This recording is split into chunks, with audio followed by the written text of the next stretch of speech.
Welcome back. We are at the Daytona Motor Speedway for the 24 Hours of Daytona. It's actually for the race, and we're doing some more shakedown laps to see how fast we can go with this setup in the car. This is the car that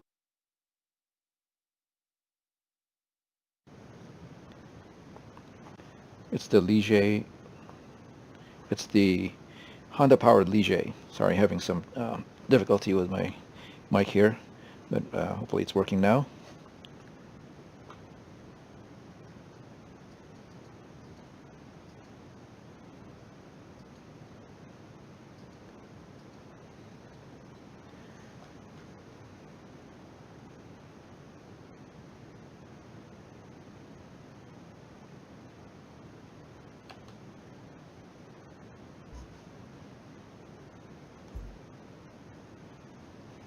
So we're going to start off for a race that's going to be 10% of the race distance, which is 77 laps right now.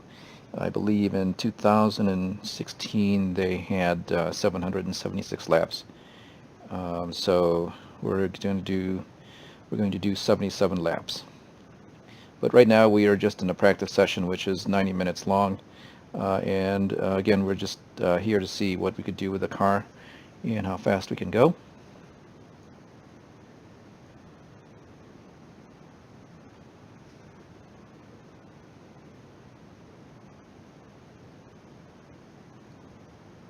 If you haven't been to our channel before, we normally drive in the driver's seat, and in Project Cars 1, one of the games that we drive in, we drive with the helmet on.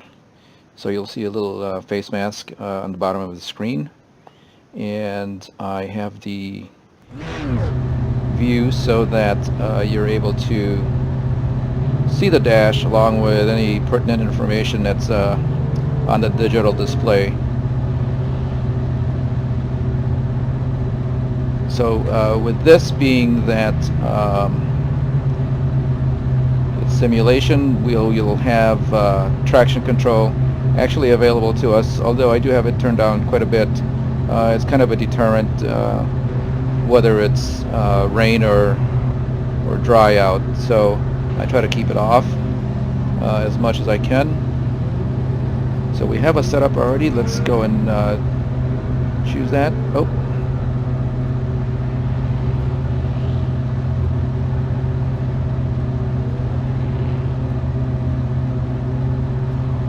My setups aren't showing up. Oh, we've chosen the wrong car.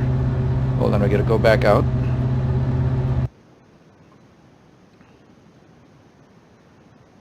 That was actually not a Honda-powered Ligier. It's the Nissan, and that's why our setups didn't show up. So here we go.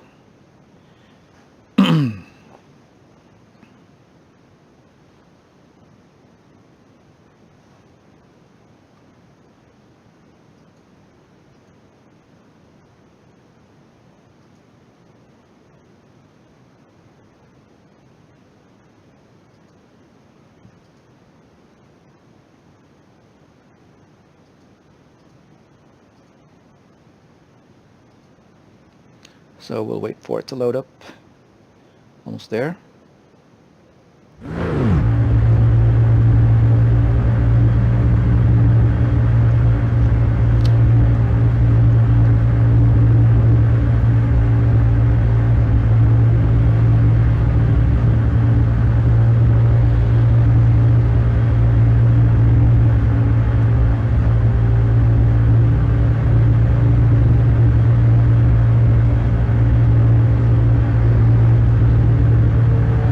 Now we have 29 liters of fuel. That's, I believe, just about nearly half of the tank, so that we can get a representative feel for how the car is going to behave. Later on we will fill it up and see how it behaves that way.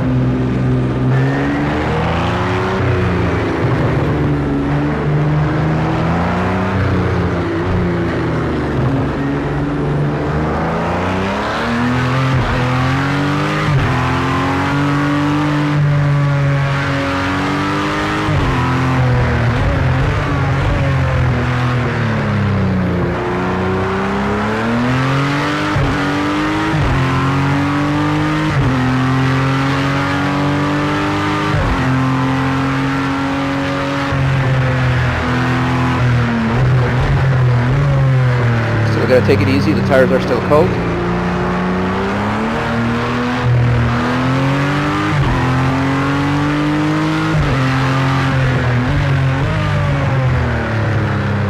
So on the digital display there on the left, you can see the tire temperatures. You can also see the brake temperatures, the brake bias, which is at 57. We will have our split times, whether we're ahead or behind, as well as our lap time available to us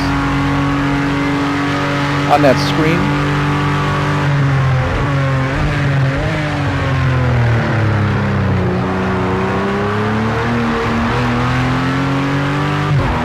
The display in the steering wheel shows our water temperature, which is basically the engine temperature, oil temperature. It shows the remaining fuel, and I'm actually famous for not looking at that and running out of fuel.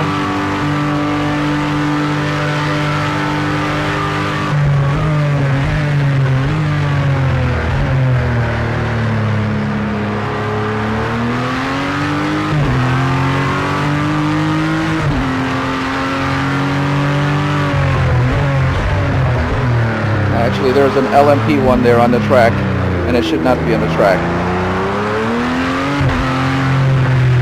We have to restart this all over again. We got to get that car out.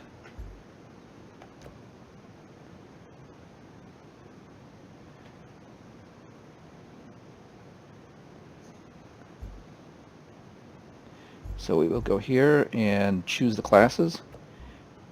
And we just click on that,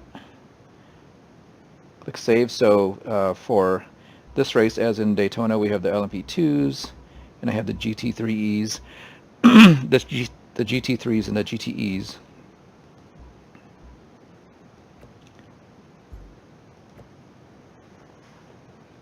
So I have the difficulty set at 100, and then I have the AI somewhere around the 70s. Which is actually pretty high, so I expect them to be perhaps violent on the track, but let's just see how the challenge goes.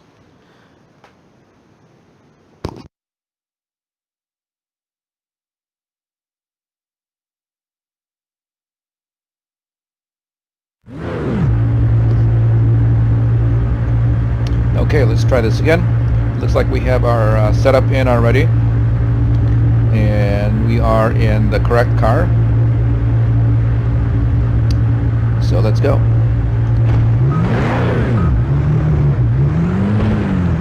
And here there's a pit speed limit, which is 37.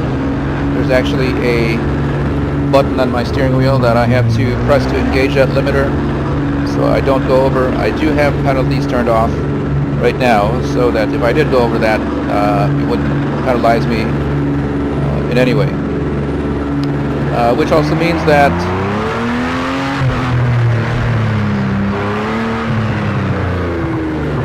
I may cut the track here and there.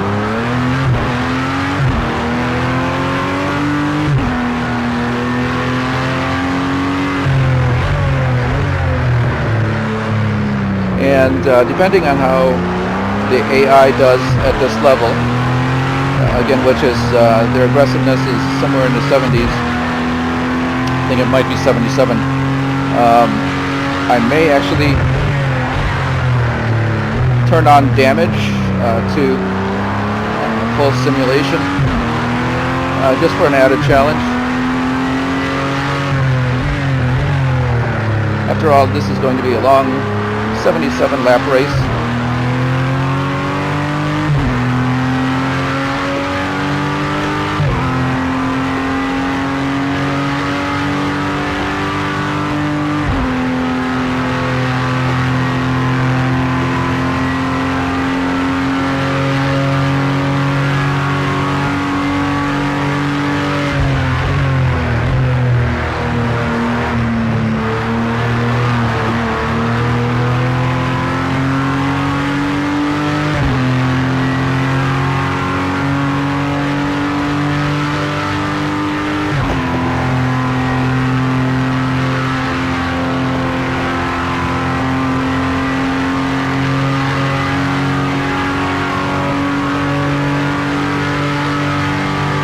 here's our first lap.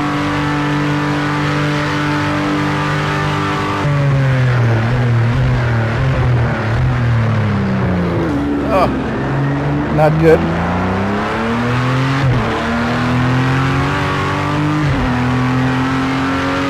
I was braking too late into the turn. I should have completed my braking before I reached that point, but I still had my foot on the brake, so what happens is that the weight is still transferred to the front, and there's actually less weight on the rear wheels that can be used to grip, and that's why I came around and I pointed towards the wall and hit the wall.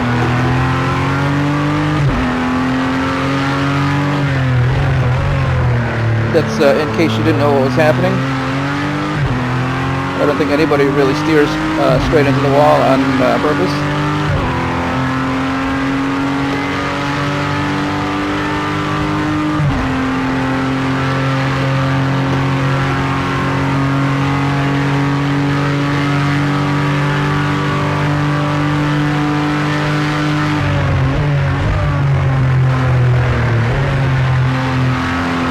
All out of sorts there, and I had to dig down to third gear just to get the car back in shape.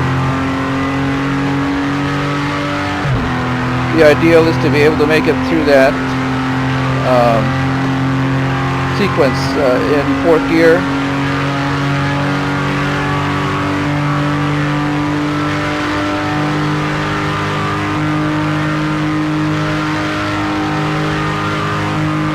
Brake hard.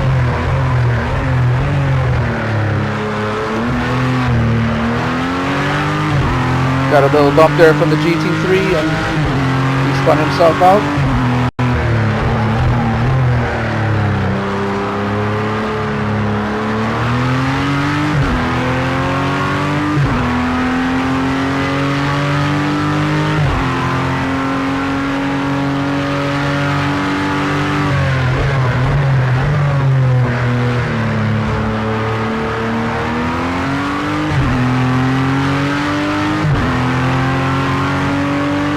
Hard.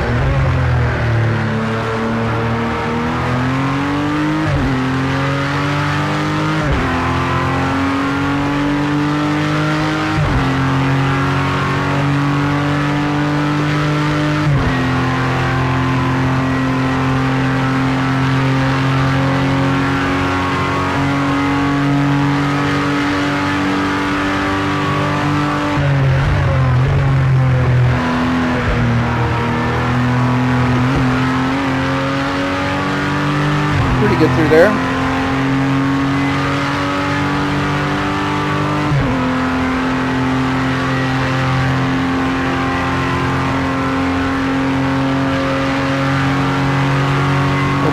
Hoping we can get around this GT3 before the infield.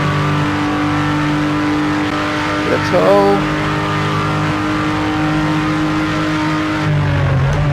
Oh no.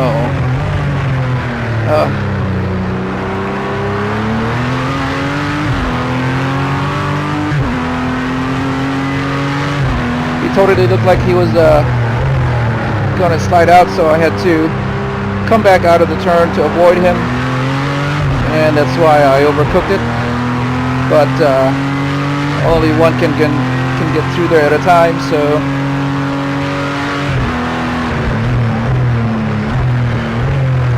no crash.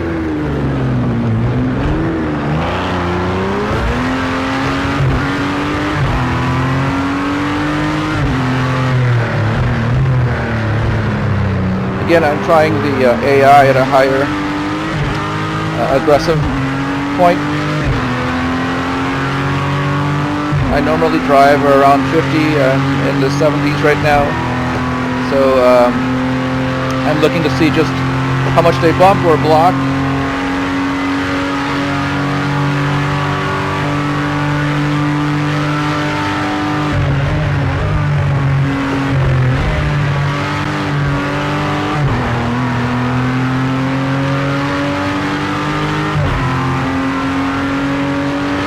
Try to get a tow here. We are in second place with a 138.98.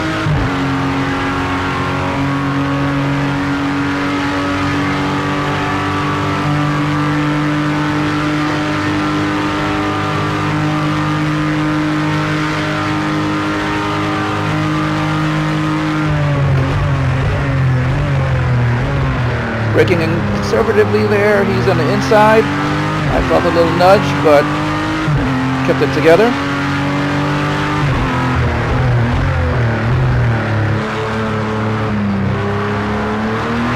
Full throttle.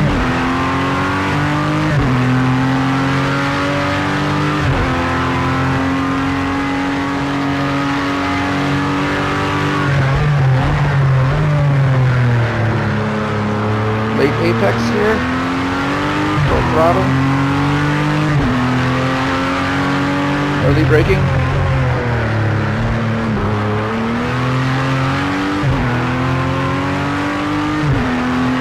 So the exit on that hairpin there comes out to a long straight, which is basically this bank section.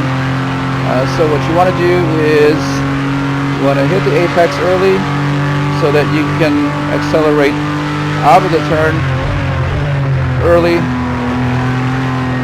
to get more speed in the straight. Totally screwed that up. That was my fault.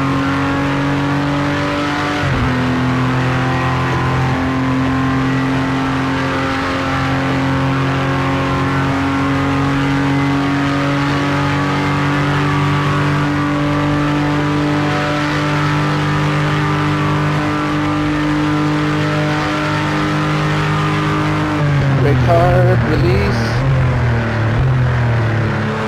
Nice. Full throttle.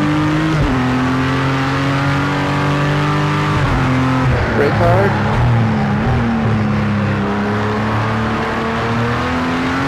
Full throttle.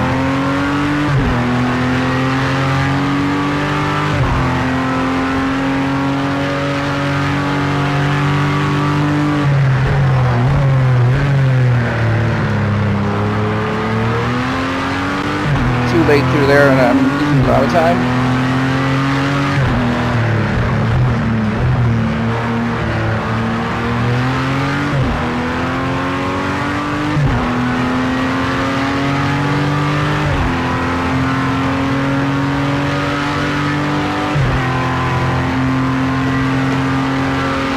Hopefully we're getting a tow out of this guy.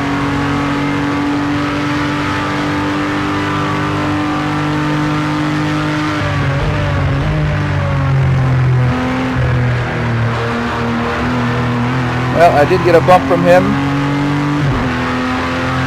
It's amazing, you can feel it through the steering wheel, and what happens is that it just becomes weightless.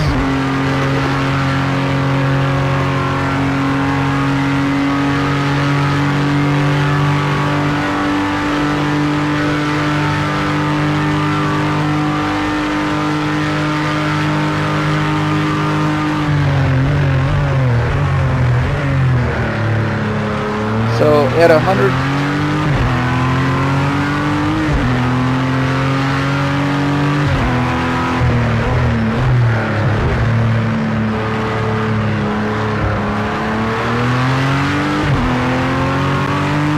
so at 100% or 100 points AI difficulty,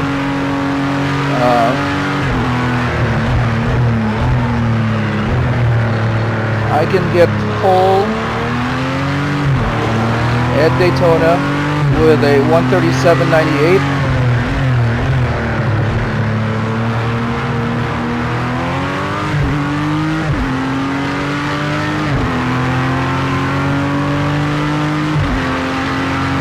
Which is pretty good, but we're going to keep rounding here and see if somebody can come up and beat that time, or perhaps I can improve it.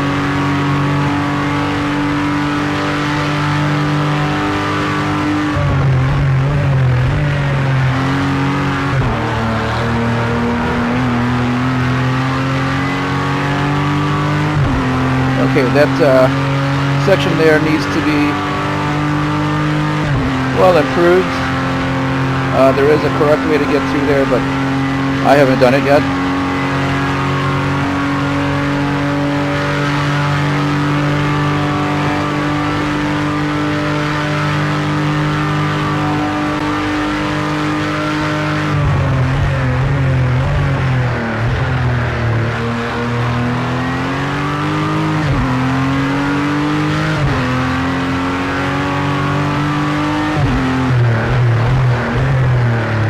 always way better to be braking early and be prepared for the exit than to be late into the turn and you're still trying to save the car and waiting to accelerate.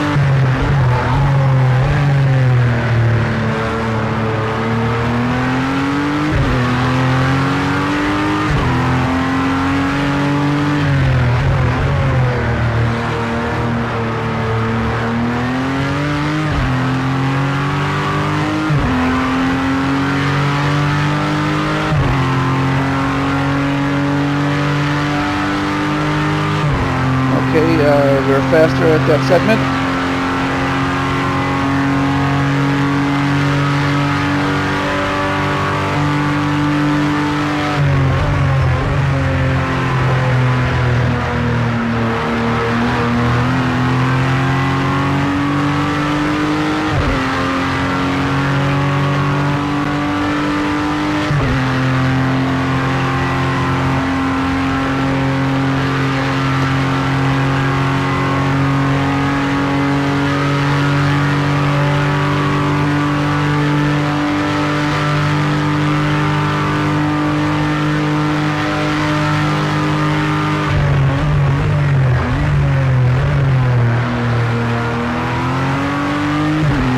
Thought that lap would have been a better lap.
That was a decent run through there.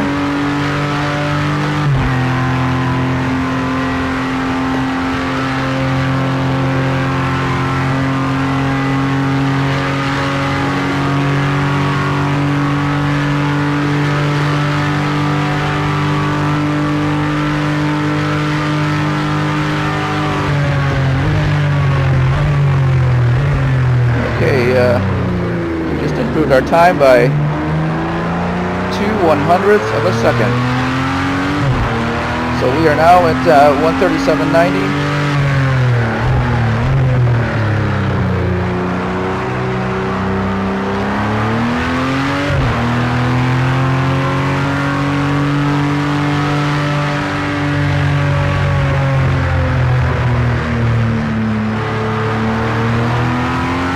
And we're going to change our fuel mixture so that we can then back into the pits right now, and I have to remind myself to do this, to watch the fuel there. We have 2.1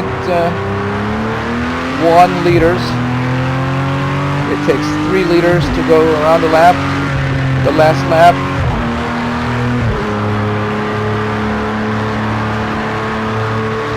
I used up 3.06. So to make sure that I can make it around here to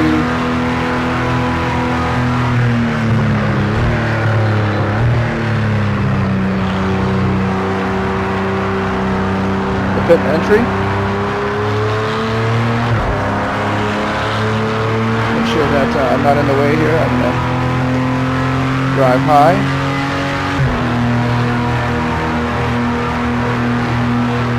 See my fuel empty light is blinking.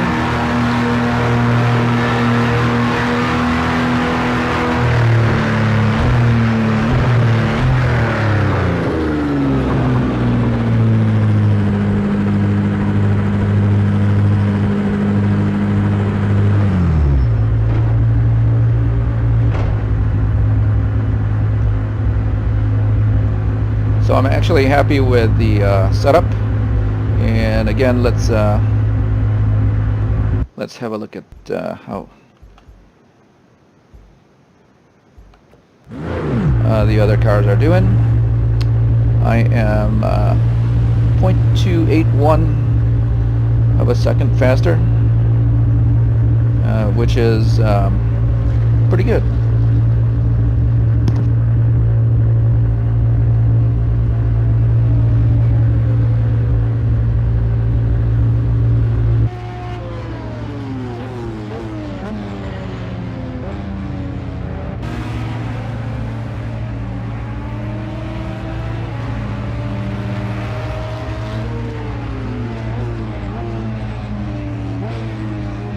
Right now, this is the second fastest car in the field. I believe that is Judd powered. Obviously, it's also a Ligier, so it's the same chassis as ours, but I believe the Judd is a small V8, while the Honda that we're using is a 3.4 or 3.6 liter V8, V6.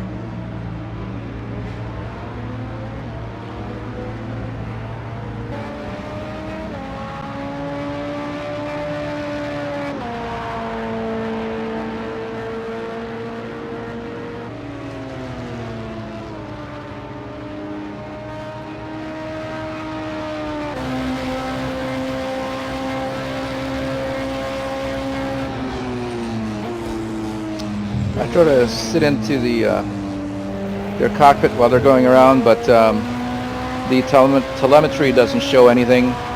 The tire temperatures are basically meaningless, and there are no brake temperatures, so you can't quite see how their cars are behaving. It does show some fuel readouts there, but it doesn't show how much they've used. Doesn't show temperature, and there's no way to activate the telemetry HUD or HUD telemetry. I guess they probably intended to do it that way.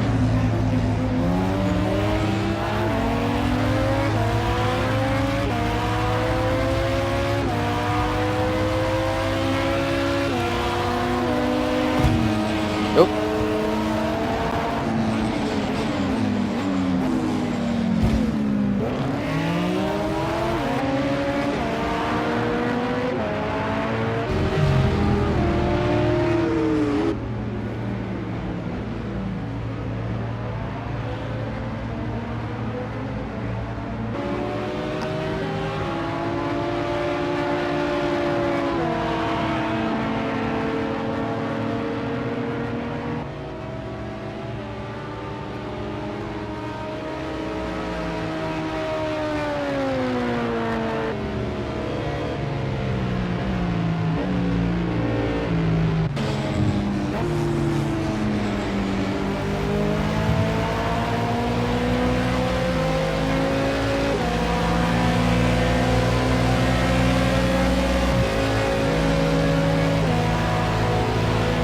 Actually, you get to see their timing, so you can actually see where they are behind on the track. So that was a slow lap for him. He had a couple of bumps here and there with the other cars. Let's have a look at another driver. This is number 3, or third fastest.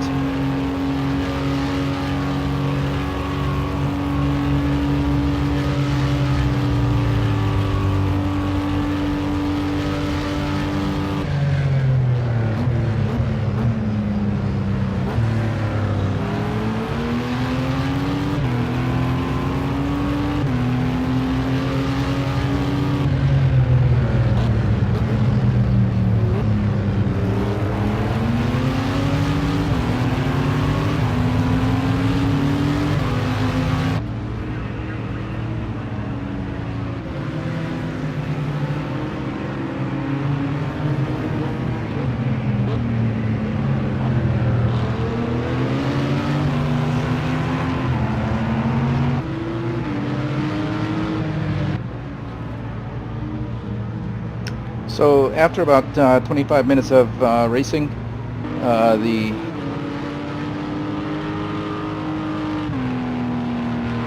times haven't changed much. I'm still at 137. I believe I was in the 138s early on, and I made my way down to 137.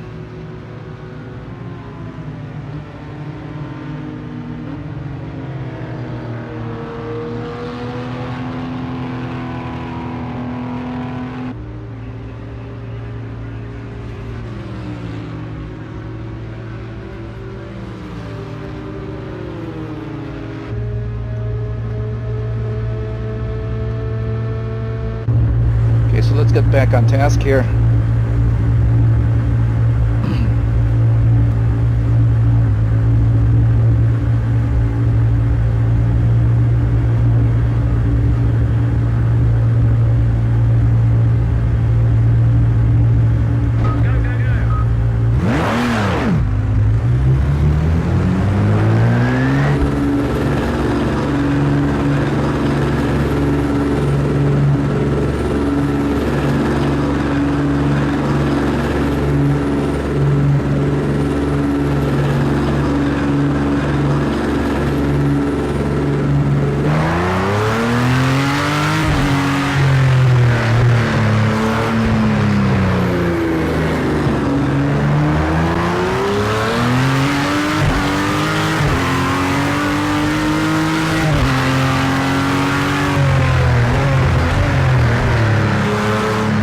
The sun is starting to set. You can see that in the colors.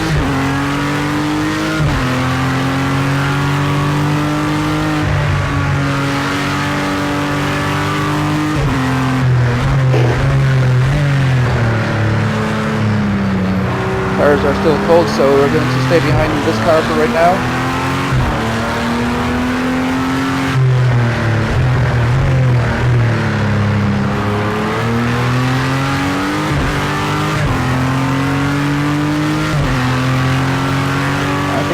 What kind of car that is ahead of us. I believe that is one of the GT3 Janettas. Correct me if I'm wrong.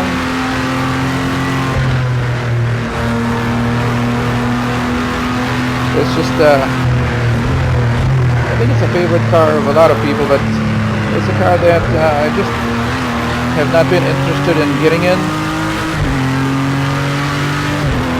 In project cars, there's a lot of cars. I think a little bit more than 100, but very few of them are actually worth driving and realistic.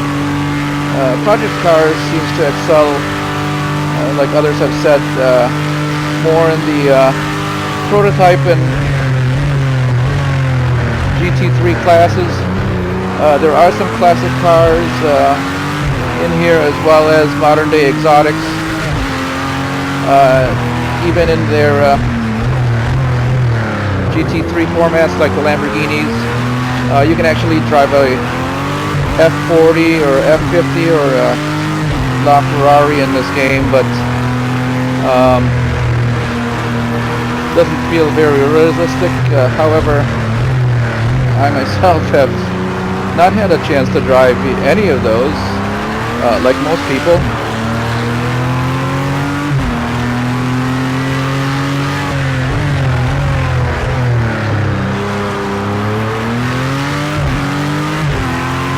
Okay, so the sun is setting, and we're going to find out that the track will cool, and we will not be able to go too much faster unless we're in the tow of another car, just because our grip will lessen, and as time progresses we just have to adjust to the lesser grip.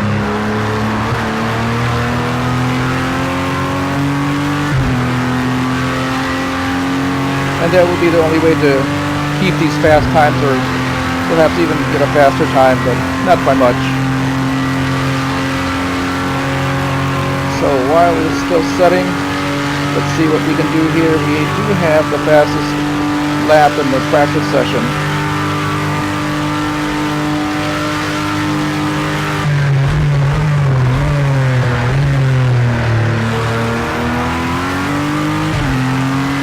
try to make turn 2 a late apex, wide entry.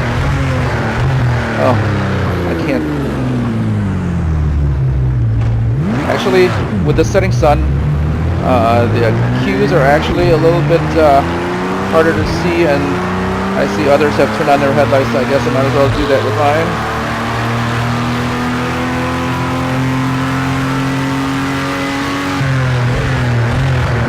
So what happened there, the reason why I fell off track is because it was dark and I couldn't see my turn in and brake cues until it was too late. And as time progresses, as night falls, you kind of have to get used to that, adjust your brake cues, and look for different cues that you'll still be able to distinguish in the dark.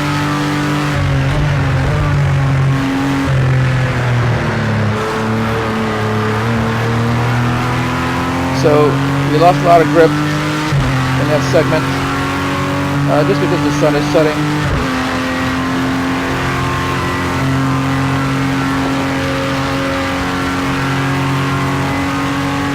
And it's actually setting pretty fast. I think if we were to do a 77 lap race, I will have to set that at the time progression at 5 instead of 10, which is where it's at now. But I guess if we are only in a 90-minute segment, in order to be able to experience the nightfall 10 times is not too bad. Okay, so this Lamborghini is just ruining my lap here, and I don't know if he's on a fast lap or on an exit lap.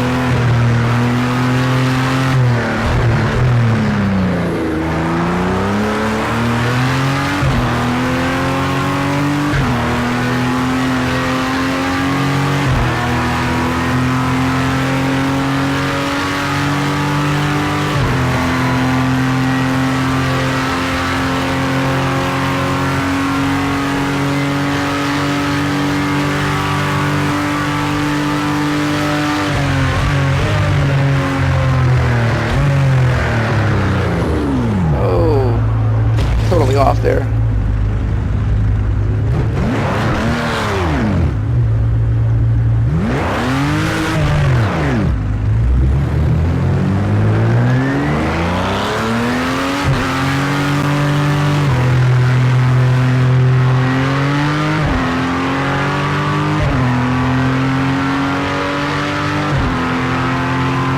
Didn't realize that we were out of helmet view for some reason. And I like to drive from the seat in the helmet just to add more realism.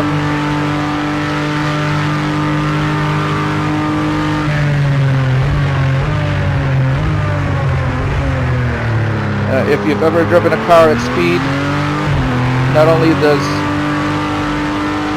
your viewpoint shake and vibrate, but it can actually become blurry once you're at your higher speeds, and that's something that Formula One from Boatmasters is actually able to replicate pretty well. It's actually just a slight blurring of everything, just because the car is shaking and vibrating, and you along with it so much the faster that you go. Now in this game there's actually something that kind of simulates that, but what it does is once you're up to speed, the dash and all the information that you get from the LED displays, LCD displays are blurred out, so it makes them useless. I guess it's actually not too bad of a deal, but when I'm on the straight here and going the fastest, they're usually blurred, but that's usually the best time to have a look at your displays and see how your car's doing.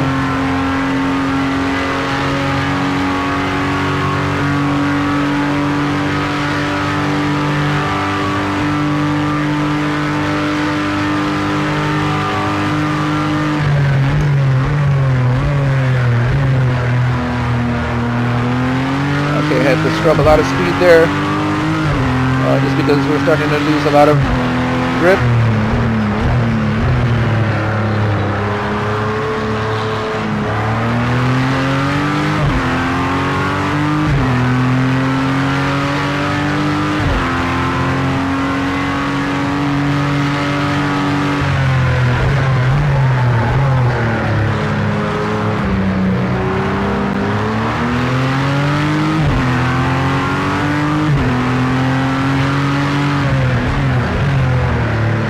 Remember that all these other cars are struggling in the turns just like you are,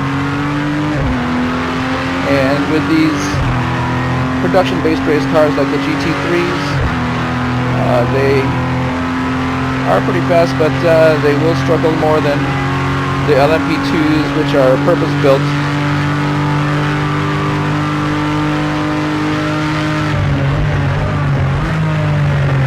Okay.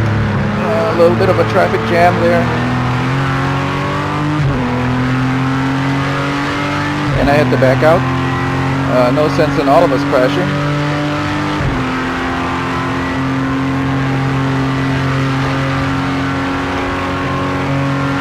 So the AI is just a little bit wilder. I haven't seen too much intentional blocking or bumping.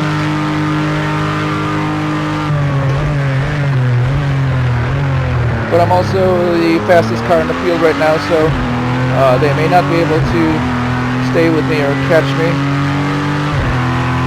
So that will limit their interaction with me. But I haven't really experienced too much blocking.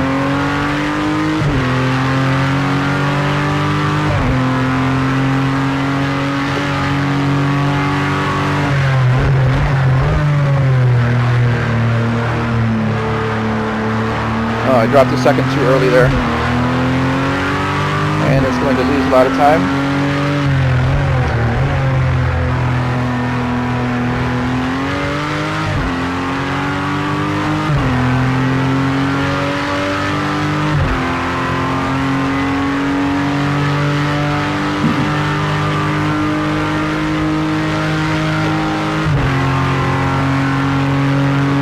I keep forgetting to shift up to 6.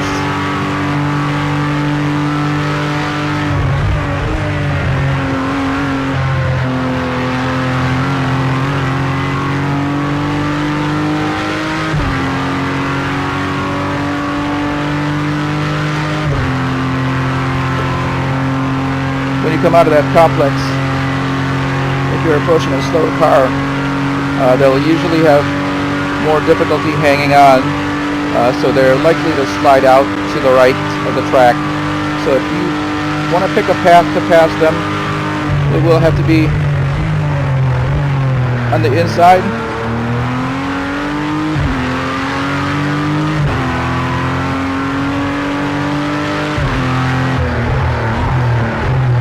Sometimes they know that, and they know to stay there as long as you get in early enough. But if you arrive at the turn the same time they are arriving, they're not going to do anything to get out of your way. Oh, still too slow through there.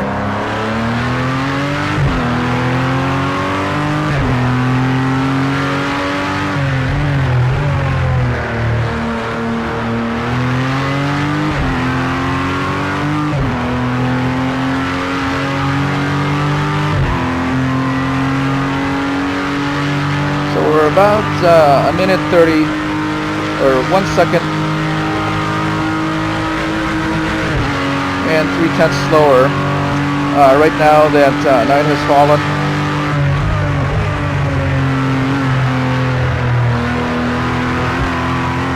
Can't actually see too much of what we're doing to keep the car fast and compliant. But right now there are points where I'm braking too early or more conservatively, just to be able to have the right amount of grip at the right time, because with nightfall the grip is reducing, and if you want to stay within that 1.3 seconds,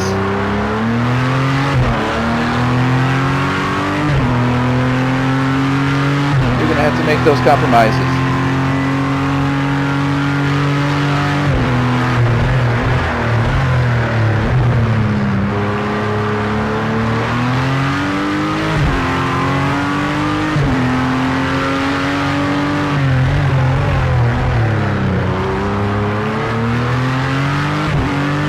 What I mean by arriving at the turn at the same time. He's not going to get out of my way. If I would have gotten in there beside him or just slightly ahead of him, he would have known to stay out of the way.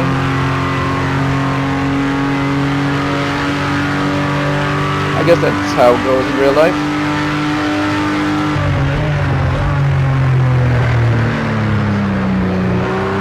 Oh, just saved it there.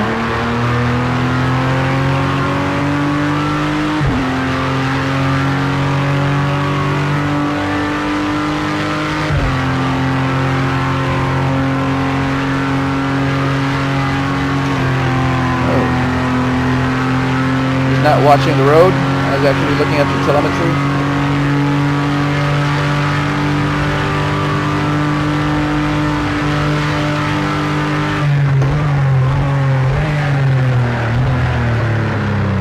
Okay, I guess we're going to make this our in-lap. We're running out of fuel again.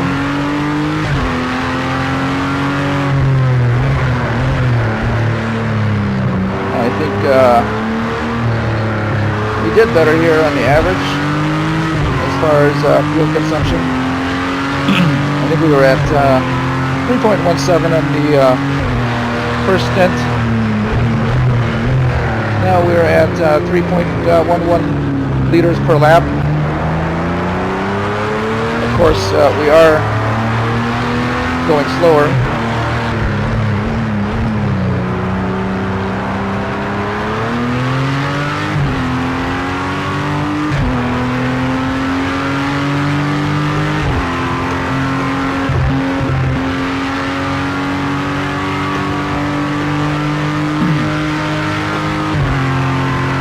So I do have to conclude that the AI is actually not too bad at this aggressiveness level. In fact, I may be the one initiating a lot of the contact, but I haven't really seen a lot of blocking.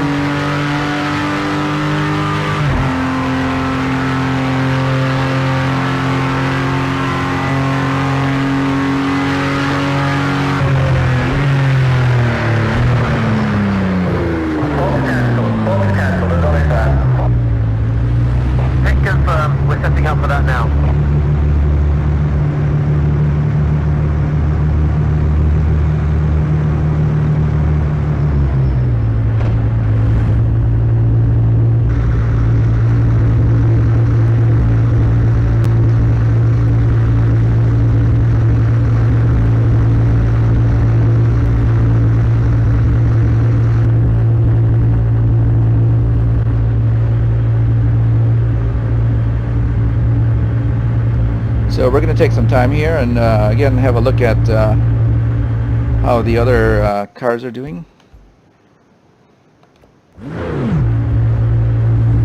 I'm still ahead at the same amount of time. It doesn't seem like they're making much of an improvement either.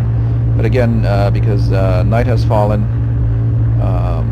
the track is cooler, and nobody's going to get any more grip than they had when the sun was out.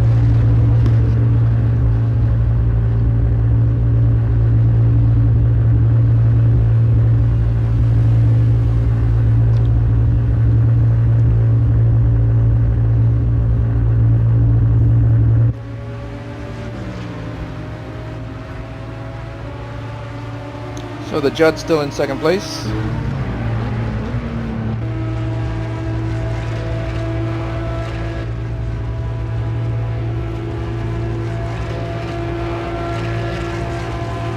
This car here is actually one of the Slightly Mad Studios LMP2s. Kind of a fictional car.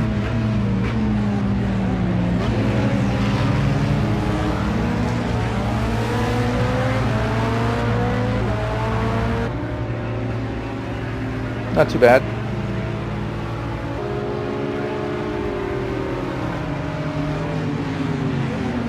Let's look at the lead GTE, and that would be the Ford.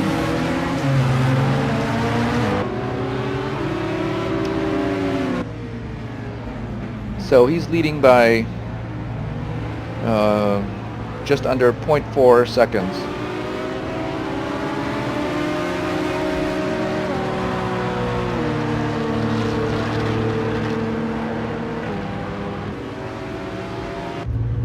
And right behind him is the Aston Martin. Then the Corvette.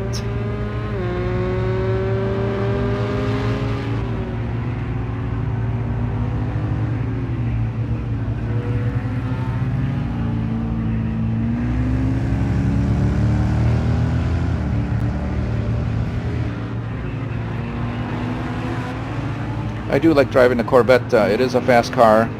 And it's a front engine car, so it behaves totally differently. I'm more in tune to the rear or mid-engine cars, but the one thing I don't like about the Corvette is that I believe it only revs to about 47 or 5100 RPM, so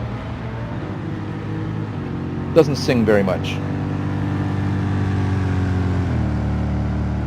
And it does produce so much torque that the lower gears are just so small that you can climb up to 4th or 5th and just drive from there.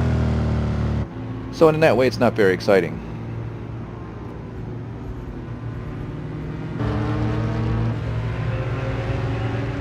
Here's another Ford GT entry.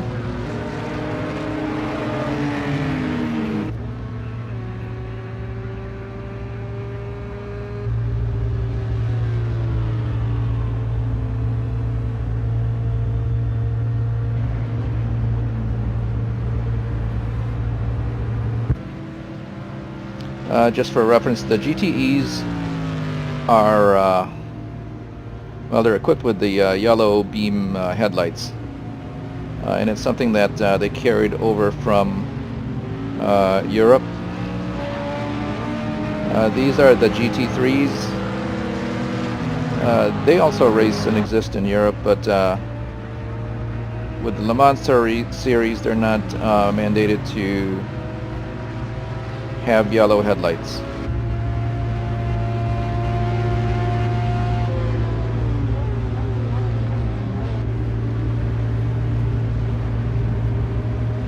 So this is our fastest GT3, and it's the Mercedes.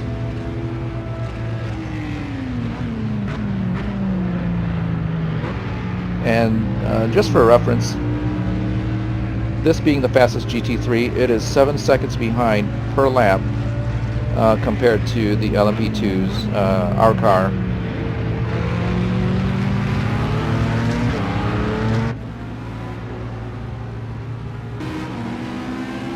So in second place is also a Mercedes, another Mercedes, Aston Martin, and we finally have an Acura, Audi, Jannetta, and a McLaren. I don't see any, well, maybe the Porsches are GTEs. Nope.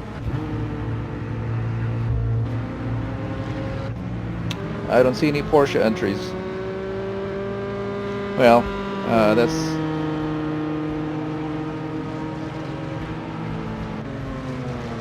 Actually, we have a limited number of cars, and that's why. Doesn't really matter now because we were just doing shakedown laps, and we're going to have to restart the session anyway, but there should be Total of 32 cars in the field. Right now it's only showing 26. If you are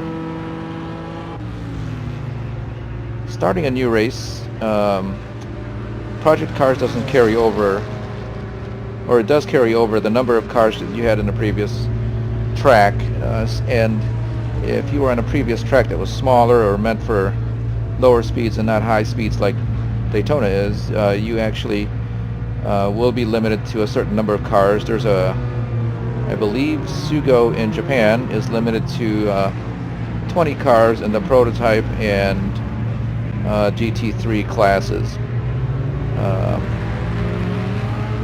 So you can only have 20. I guess it exists that way in the real world, as they're not very wide and big tracks.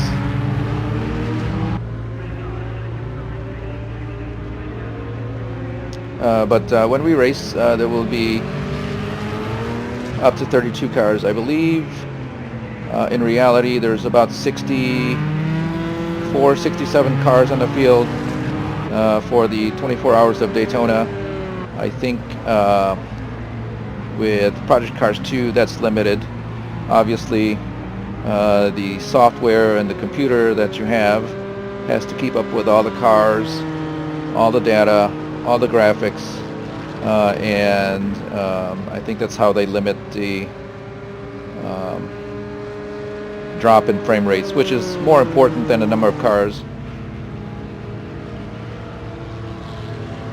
So we are still fastest after about 50 minutes.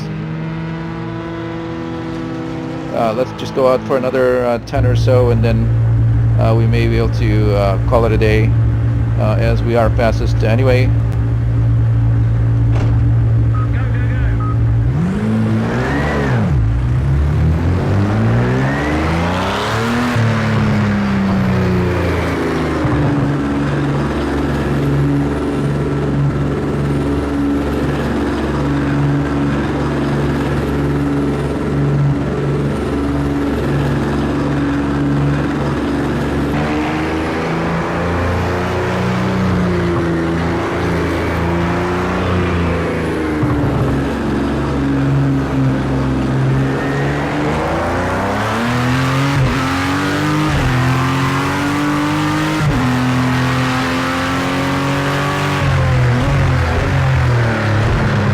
So the infield is actually lit pretty well.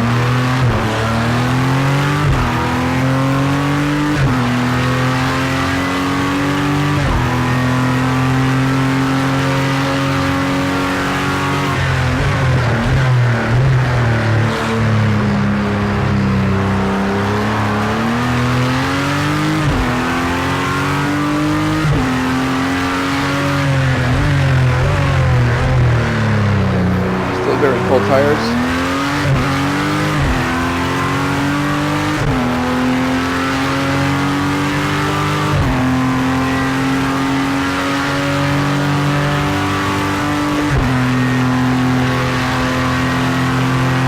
And these are the soft slicks, so they should warm up a little bit faster.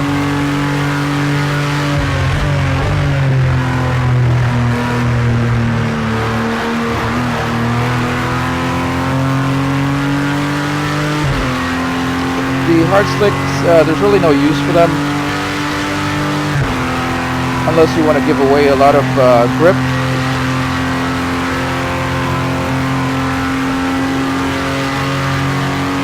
These soft slicks can usually last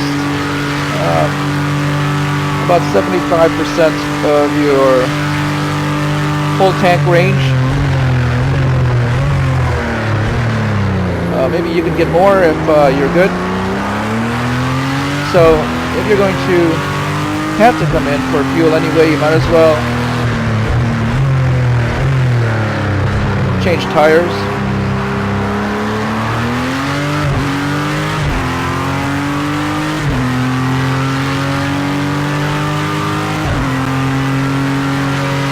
Thankfully for the Le Mans series, you're not mandated to change from one compound to the other.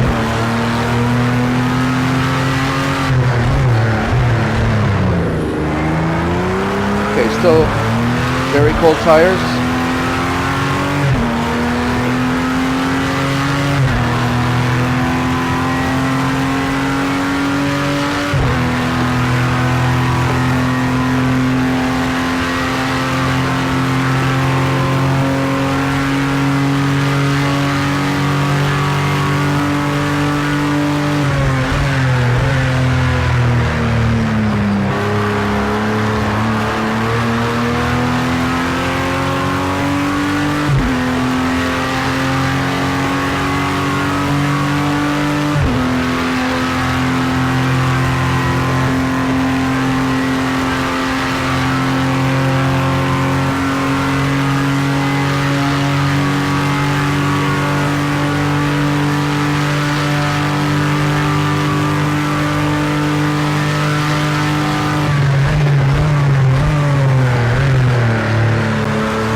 Something that I learned coming from Formula One.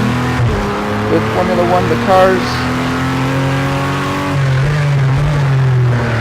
are actually able to brake so fast that you can downshift as fast as you can, and you'll still not be faster than the cars scrubbing at speed. However, with the Le Mans series or the prototypes, even the GT3s, they're still heavier cars, no matter how good their ability is to brake. So you can still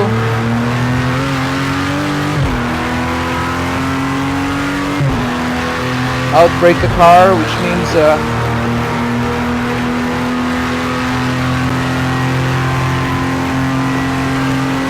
you're not going to be able to scrub as much speed as much or as fast as you can downshift. So you have to learn to downshift slower.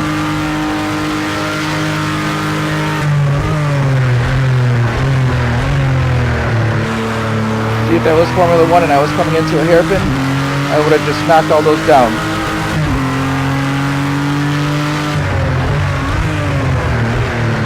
But with these cars you have to kind of slow it down, otherwise you'll cause a lockup in your rear tires and go off spinning into the turn.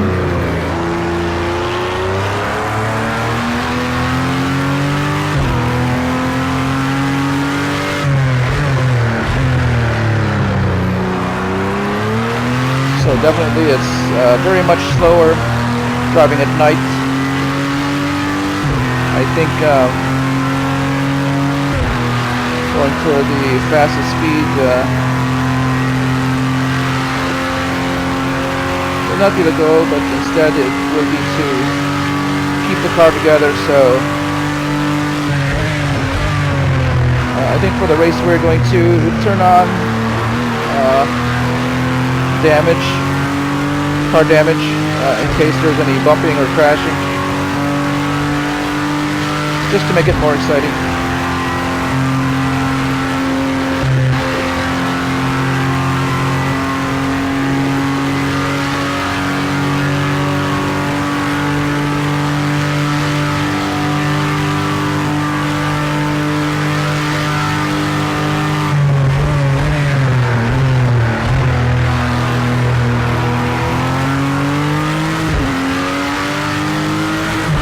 So we're going to go a couple of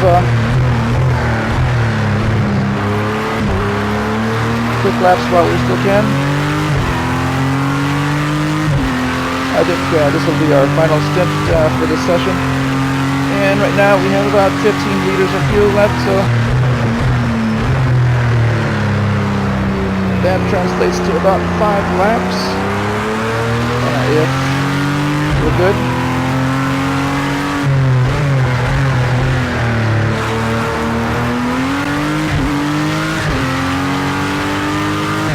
the brakes are actually a little bit cooler.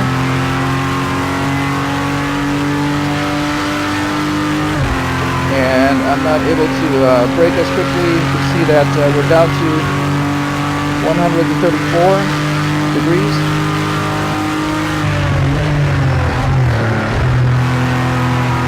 And obviously if they're cold, they're not going to have as much braking effect.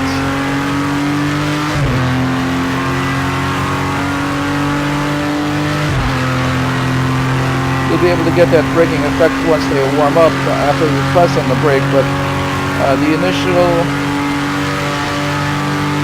pressure on the brake pads are usually what counts the most. I'm getting a tow out of this car.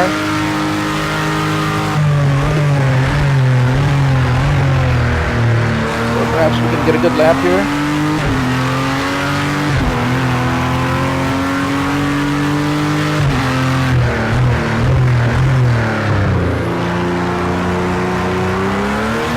So what I did there was I made sure that I got into the turn before he did, and then I was too hot, meaning too fast as a result, so I had to do some extra braking and back him up just to make sure that he doesn't get back around, and you can see he's still behind.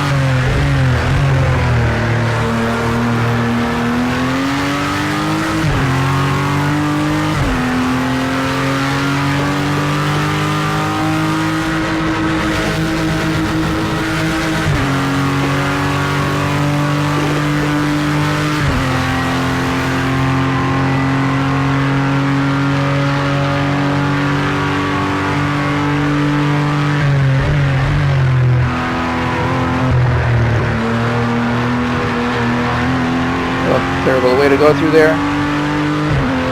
You can actually get the car airborne if you hit those apexes in the wrong way.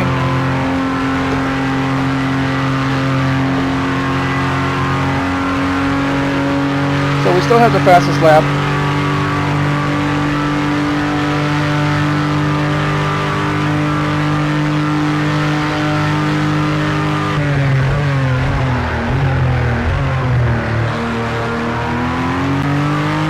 Full throttle, light the apex,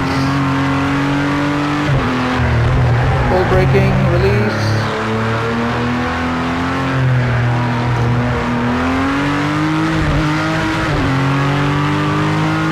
It's actually a lot more slippery now than when the sun was out.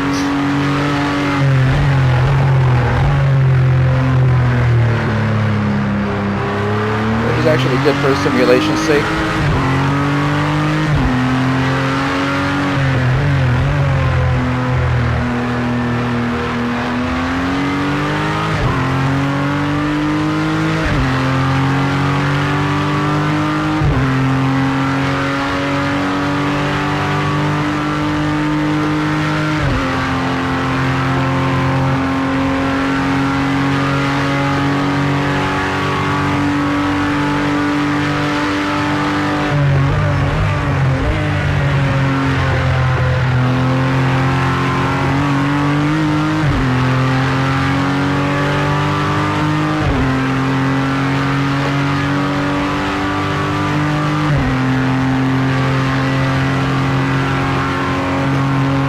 Driving the Mercedes again.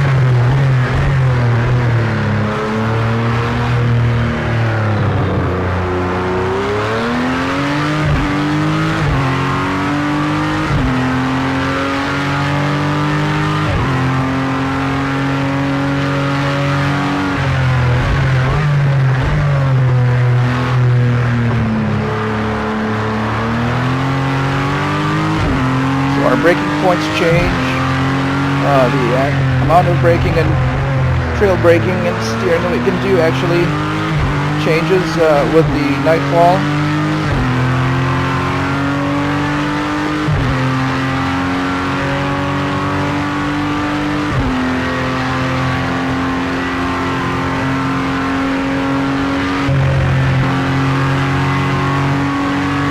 Wrong button there.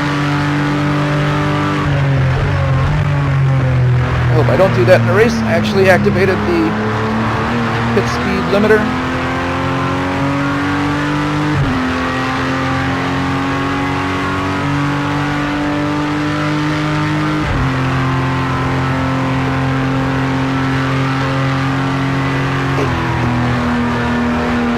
Touch the wall there.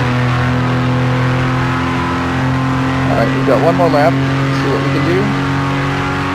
If we are close, I will...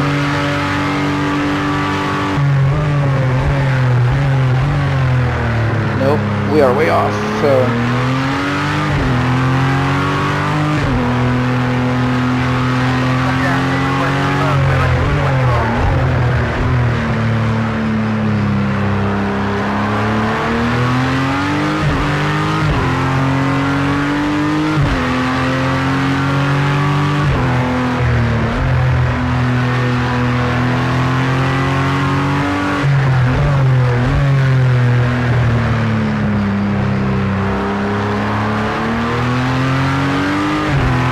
We're going to make it back to the pits, and again, we're just going to take a quick look to see how all the other cars are doing. Obviously, we're still in first place as indicated on my dash, so that's good. But because of nightfall, the grip is slightly decreasing, and we just can't seem to go any faster.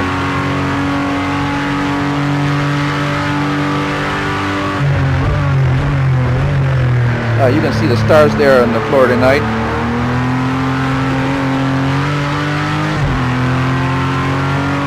Actually, have not seen the moon yet. Maybe it's not in the right phase.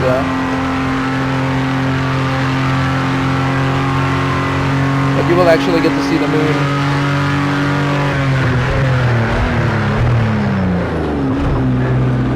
in this game.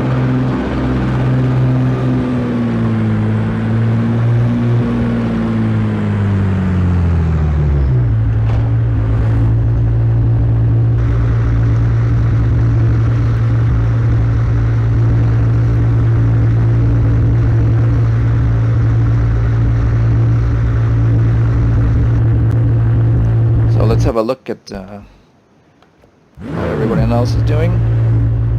It doesn't look like anybody's improved their time, at least second place has not. So we are safe there, and I think with the GTEs, yes, we still have the Ford in first place, or at least one of them. And the GT3s, it's a Mercedes.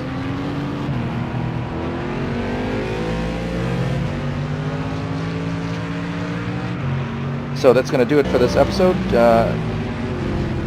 Like and subscribe, and turn on the notifications there so that you know when we have another episode airing.